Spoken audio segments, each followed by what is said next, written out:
Vedare tinokuchingamidzai zvekare kune chimwe chirongwa pano paZim Facebook Secrets and Confessions. Tadzoka zvekare nemamwe mamessages. Regedzai tibva tapinda mumamessages edu atadzoka takakubatirai. Message yedu yekutanga yakamira sekudai so. Hanzi, makadi zvenyu mukoma, ndinokumbirawo kuti munge muchindiposterawo nyaya yangu makaviga uchitupa changu. Ndasanganawo nemafone numbers enyu ndikati regedzai ndinge ndichikupaiwo confession yangu.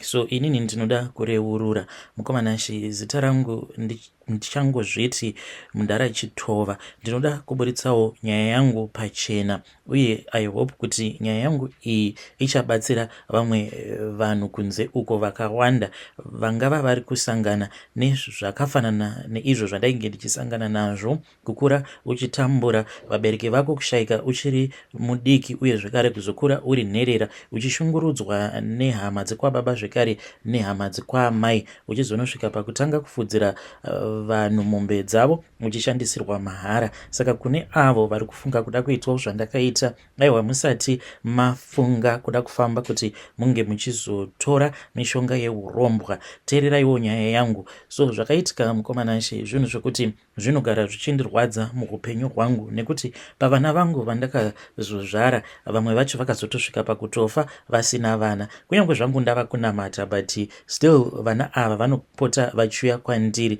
Ndinogara ndichiona mweya yavo kungoti ndiri mubereki wavo, hapana havo zvavanokwanisa kundiita, but vanongondishungurudza chete nekungokaruka vanyuka pangava pari pamberi pangu. Dzimwe nguva ndichidhiraivha ndinowanzokuona umwe musikana, mwana wangu musikana ainge ari wechinhamba 3, uyo wandinowanzokuona akagara pabhoneti remotikari kunyange ndichidhiraivha. So mainge muri mugore ra1990 ndo pandakabva ndazokwanisa kuwanawo munda wangu. Munda uyu ndakauwana kuburikidza nekuti inini ndainge ndiri muwar veteran. Saka ndakabva ndazowana munda uya. Mushure mekunge ndawana munda ndokubva ndati pano ndava kutoita bhizimisi rangu rekurima. So ndakabva ndatanga kuita bhizimisi rangu riya rekurima, ndokubva ratanga kukura. Ndainge ndiri munhu ainge achizviudza kuti ndaifanira kuti ndinge ndichizopfumawo, because ndainge ndisingadi kuti vana vangu vange vachizoshungurudzika zvandainge ndakaita mukukura kwangu, ndichishungurudzwa nehama uye zvekare nevatorwa. Saka ndainge ndichizviudza kuti papurazi pangu apa ndichapfuwa zvipfuwo uye zvekare ndichange ndichizorima. Zvino navadzimai vangu takabva tachizotaurirana, because tainge tava kusangana nedambudziko rekuti mombe dzedu dzainge dzongorohwa nemheni. Mugore rimwe chete ndainge ndiine mombe dzainge dzichikwana idzo kuita 8 dzakarohwa nemheni. Tikabva tatanga kunyumwa kuti pavavakidzani vedu painge paine uyo ainge ava kutinzwira godo. Ndipo apo pandakabva ndachizotaura nemudzimai wangu, tikabva tati pano tinofanira kuti tinge tichiita plan. Zvino vadzimai vangu ivo vainge vakangokurirawo muchechi yainge ichiitwa zvezviprofita, but ini ndainge ndakarerekera zvangu kune zvechivanhu. Saka takatanga tamboenda kumaprofita kudzamara tazoenda kune vechivanhu. Saka pandakaenda kune vechivanhu ndakabva ndanzi musha wangu wainge uchifanira kuti unge uchizogadzirwa, asi zvainge zvichida kuti vamwe vehukama vange vachizoungana, nekuti painge pachinzi pandiri painge paine dzimu iro rainge riripo rainge rakandichengetedza kunyange pandainge ndakaenda kuhondo, asi iri rainge richida kuti ringe richitambirwawo ngoma. Saka kuti ndinge ndichitamba ngoma dzacho ndiri ndega nevana vangu, hanzi zvainge zvisingaiti.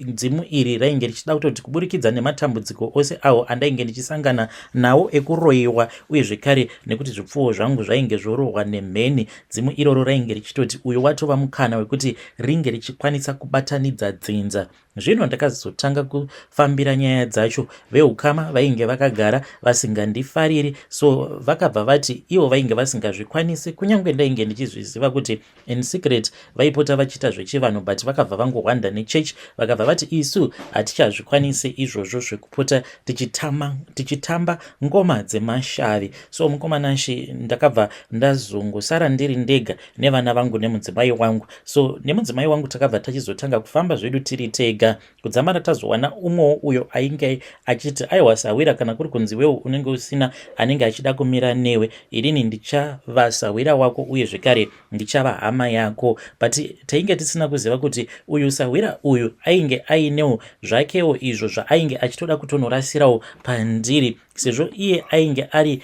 n'anga yainge yakaenda ikanozvisimbisa kuMozambique, ainge ava nenyoka. Nyoka idzo dzainge dzava kupota dzichiberekana. Saka ndinoda kuti vanhu vange vachingwarira pakunopiwa mishonga. Ityai mishonga iyo, mishonga yeLucky, nekuti zvinhu zvakawanda zvinozonzi zvinopanduka kuburikidza nemishonga yacho iyoyo yeLucky. Takapiwa kabhodhoro ako katakanzi tainge tichifanira kuti tinge tichizoshandisa sezvo yainge ichiri nguva yeraining season, zvikabva zvanzi hoko dzainge dzisingaiti kuti tinge tichizodziroverera panguva yacho iyoyo. Takazotanga kushandisa mishonga iyaya yeLucky nemudzimai wangu, kana vana taipota tichivazora ivo vasingatozivi kuti tainge tichivazora mishonga iyoyo yeLucky. Then takazoti raining season yapera, ndipo apo patakabva tichizotengesa dzimwe mombe dzedu tichiitira kuti godobori uyu tinge tichikwanisa kuzomupa mari yekuti ange achikwanisa kuzouya. Painge paine mombe yainge ichidiwa kumusimudza kubva mudare rake kuuya pamba pangu, akabva achizouya. So takabva tazomirira kusvika kunze kwasviba, then ndokubva ndazotorana naye nevana vangu vakomana nemudzimai wangu. So ini ndini ndega ndainge ndisina chandainge ndakapfeka, ndikabva ndatanga kuroverera hoko dziya, uye zvekare nekumatanga tikaenda tikanodziroverera hoko dziya. Mushure mekunge taroverera hoko dziya, n'anga iya yakazonzi payainge ichienda kuMozambique, pavainge vonojamba bhodha, n'anga iyi yakabva yanorumwa nenyoka ndokubva yazofa. Zvino pandakanzwa kuti n'anga iyi yainge yafa, sezvo zvinhu izvi zvainge zvisati zvapanduka, handina kumbopindwawo nemufungo wekuti ndinge ndichienda kunochemawo sekuru vaya vainge vashaika. Ndakangozviudza kuti let me just move on with my life. Ndokubva ndachizotanga kunamata paya. Takabva tatanga kuenda kuchechi, takati tatanga kunamata nemudzimai wangu. Zvose izvo zvatainge takamboita kumashure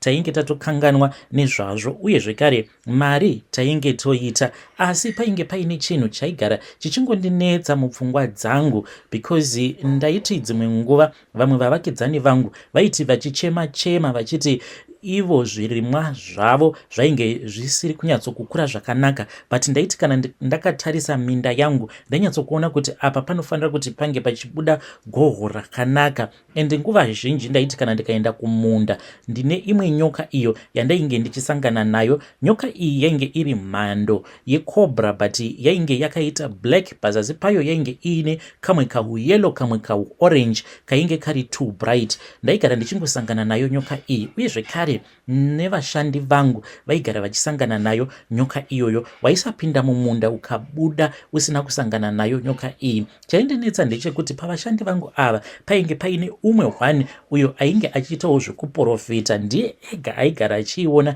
nyoka iyoyo. Aiti kana akaiona obva anorakidza vamwe kuti uyai muone nyoka iya ndaiona. So ndakabva ndaona kuti zvinhu izvi zvainge zvisiri zvinhu zvainge zviri normal.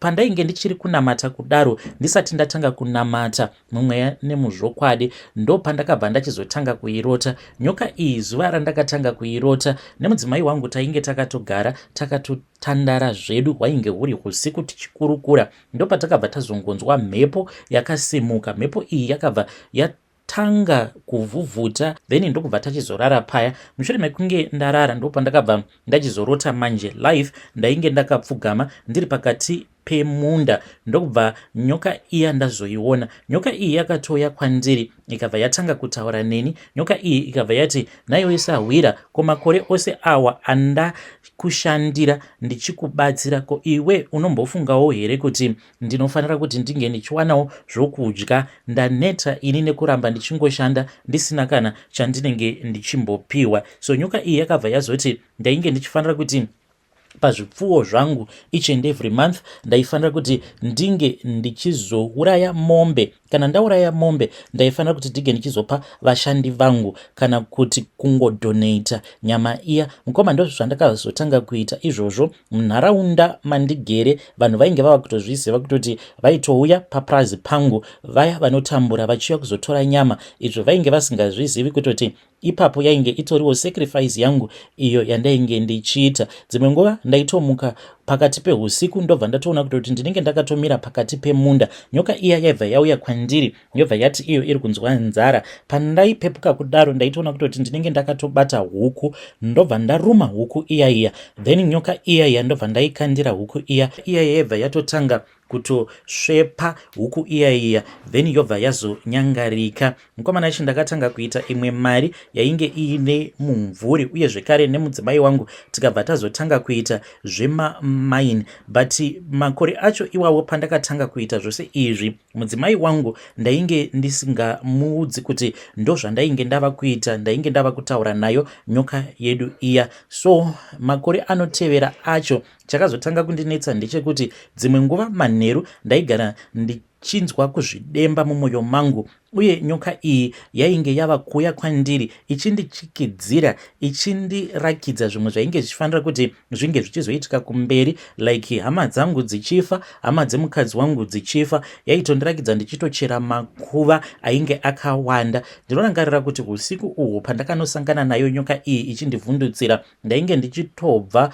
kunoendesa vanhu kudzimba dzavo because vaisiuya pamba pangu tichiita mabible study. Ndakati ndiri munzira ndichidzoka ndopandakakaruka ndaiona nyoka iyi yainge iri papassenger seat. Mukomanashi ikabva yandiudza zvose zvainge ichida kuti inge zvose zvandainge ndichifanira kuti ndinge ndichizoita. So ndakati ndatadza kudaro, then mwana wangu wechinhamba 3 musikana ndopaakabva azoshayika. Mushure mekunge mwana wangu ashayika, ndainge ndiine umwe mwana wangu musikana uyo ainge abva mukuwanikwa, akabva achizodzingwa kumurume. Vana vangu vose mukoma vakasvika pakudzoka vachibva kuvarume. Vana vangu ndopa vakabva vazotanga kushayika. This was after nyoka iya yandirotesa ndichiona umwe munin'ina wangu uyo ainge akaendawo kumaprofita enguo tsvuku akabva azonoitirwa a go back to sender. Saka nyoka iya yainge yava kusakwanisa kuti inge ichienda kunouraya hama dzangu, ndokubva yazoti kwandiri, sezvo iwewe usina kukwanisa kundisimbisa in time,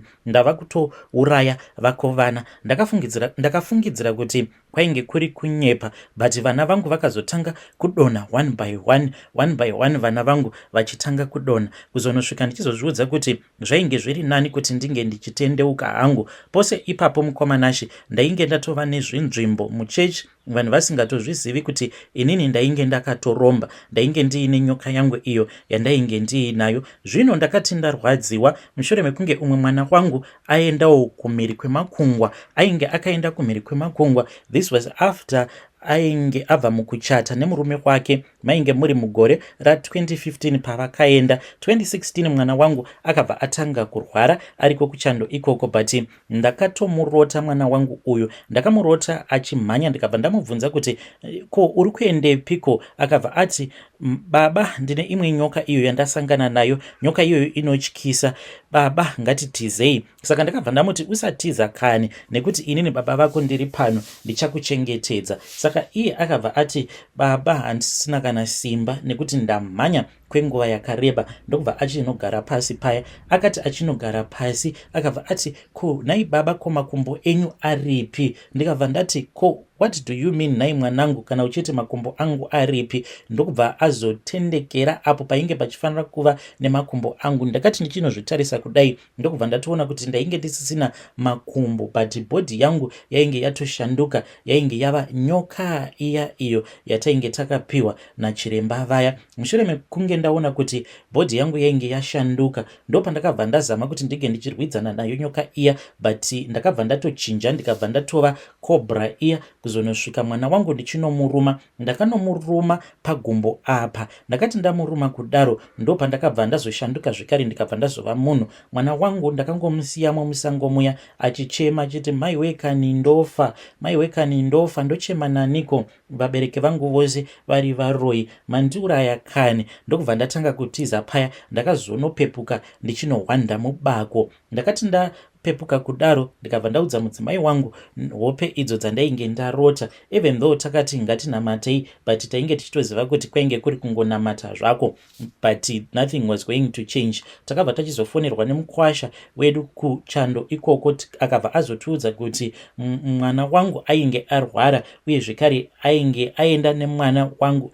Ndopatakabva tazofonerwa nemukwasha kuchando uko, tichiudzwa kuti iye mwana wangu uyu musikana ainge abatwa nekensa yepagumbo. Mukoma ainge achichinzi painge paine tarisiro yekuti aifanira kuti ange achizorikavha, but akabva azoshayika mwana wangu uyu, ende ainge achinzi cancer, ainge aine cancer kugumbo rake rekuright, ende ndiko kwacho kwandainge ndakamuruma apo pandainge ndiri kuhope mushure mekunge ndashanduka kuita nyoka. So akati ashayika kudaro, then ndipo pandakabva ndachizotaura nemudzimai wangu, tikabva taona kuti zvainge zviri nani kuti tinge tichitsvaka vamufundisi avo vatainge tichivimba navo, so that tinge tichizoreurura. Zvainge zvisiri nyore kubva ipapo kuzonosvika tichizonoreurura, zvakatitorera nguva yakati rebei. Then muna 2017 nyoka iyi yainge yonyanyisa kuti threaten, achititi yainge ichida kutiuraya, but nemudzimai wangu takabva tazosarudza kuti zvainge zviri nani kuti tinge tichizvipira zvedu kuna Kristu. So takabva tazoenda kune vamwe vamufundisi vandisingadi kutaura zita ravo, ndokubva tazonovaudza zvose zvainge zvakaitika, kuwana kwatainge takaita prazi, kuzotanga kufamba tichida kuti tinge tichisimbisawo prazi redu uye zvekare nemabasa edu uye nezvose zvainge zvakaitika. Saka takabva tazobvunzwa kuti tainge takazvipira here, tikabva tati hongu tainge takazvipira. Kubva ipapo ndopatakabva tazotanga kurarama upenyu hutsva, but tainge tichisangana nemaspiritual battles.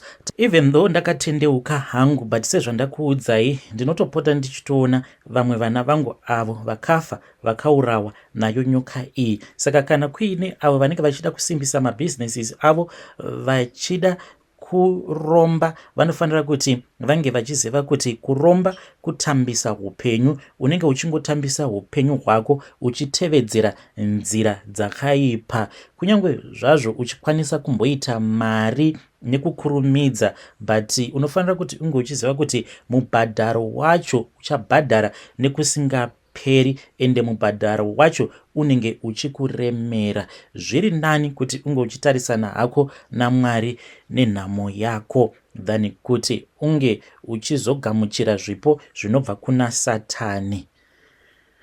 Hey, vedare ndo message iyo yandakatumidzirwa ichibva kuna sekuru avo. Anzi kudzoka kwandakazoita kuna Jesu Kristu ndokwakandisunungura, ende ndinovimba kuti kunogona kusunungura ani zvake ari kufamba munzira senzira idzo dzandakambofambawo nadzo. Vedare ndo message imwe yandakatumidzirwa ichibva kuna sekuru avo. Strange things indeed they do happen in this world. Anzi mudhara chitova. Pakaipa.